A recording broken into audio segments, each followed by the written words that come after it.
Hello పిల్లలు, ఈరోజు మనం ఒక ఆసక్తికరమైన కథ వినబోతున్నాం. ఈ కథలో హీరో మన బుజ్జి. గనక ఒక అందమైన చిన్న పల్లెటూరు. అందులో ఒక బుజ్జి అనే కుక్కపిల్ల నివాసం ఉండేది. బుజ్జి ఉదయాన్నే నిద్రలేచి చక్కగా పళ్ళు తోముకొని ఎంచక్క స్నానం చేసి నచ్చిన ఆహారం తిని తర్వాత ఊరంతా చక్కర్లు కొడుతూ తన స్నేహితులతో చాలా హ్యాపీగా ఉండేది. కానీ బుజ్జికి అత్యాశ చాలా ఎక్కువ. ఎంత ఉన్నా సరే ఇంకా కావాలి ఇంకా కావాలి అనే స్వభావం కలది. అస్సలు తృప్తి చెందేది కాదు.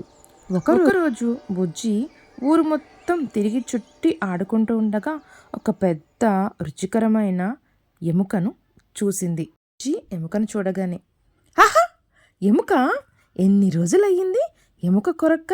ఈరోజు నా పంట పండింది.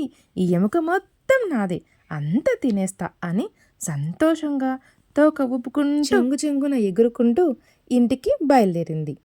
మార్గమధ్యమంలో ఒక చిన్న వంతెన మీద దాటుతూ ఉండగా కింద ప్రవహిస్తున్న నీళ్ళల్లో ఒక మరో పెద్ద ఎముక తింటూ ఒక బుజ్జి కుక్క పిల్ల కనిపించింది.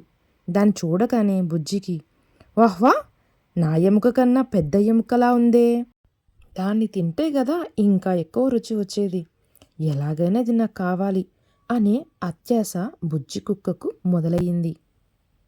అత్యాశతో నోట్లో మరొక ఎముక ఉందన్న విషయం మరచి ఆశగా ఆ అని నోరు తెరిచింది. అంతే, ఇంకేముంది, దాని నోట్లో ఉన్న ఆ ఎముక కాస్త నీళ్ళల్లో పడి కొట్టుకుపోయింది. నిజానికి అక్కడ ఎలాంటి పెద్ద ఎముక లేదు, బుజ్జి కుక్క పిల్ల లేదు.